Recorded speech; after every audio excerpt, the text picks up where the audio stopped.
I have heard girls complain about themselves, naming countless things that they would change.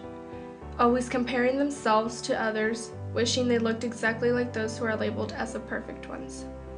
To be honest, I was part of those girls who would always criticize themselves for their liabilities instead of paying attention to their assets. I would always look at myself in the mirror, wishing I would be thin, tall, and perfectly flawless, just as the girls on magazine covers. I would always compare myself to those who had the physical qualities I wanted for myself and felt envy for their beauty. There were times when I would skip meals, and there were other times where I would eat absolutely nothing. I did this just so I wouldn't gain weight and get fat. My mother soon realized that I wouldn't eat.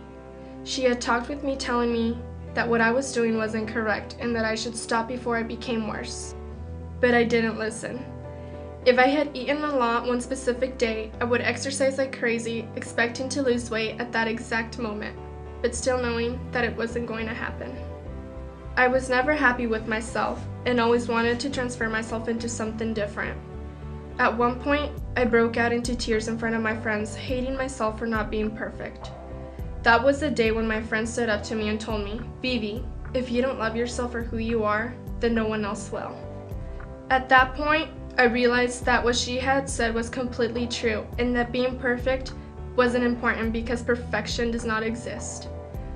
I have learned to cope with who I am as an individual, and I have used my flaws to make me prettier. Being perfect does not exist, but being different does. Being different isn't a bad thing. It's actually great, because imagine a world of people who were all alike. Life would be really boring. Being skinny, tall, with small nose or colored eyes does not represent who you are. Maybe in society it does, but people shouldn't let society affect their self-esteem. We, as human beings, shouldn't let society change who we are, because we should be accepted for who we are and not for who they want us to be. Our assets are what makes our persona. We should learn to love ourselves and the things that we hate about ourselves, because they are the things that make us stand out from within the crowd. Being unique is better than being one more perfect copy. Be yourself, love yourself, accept yourself, and most importantly, be unique, because if you don't appreciate yourself, then no one will. This, I believe.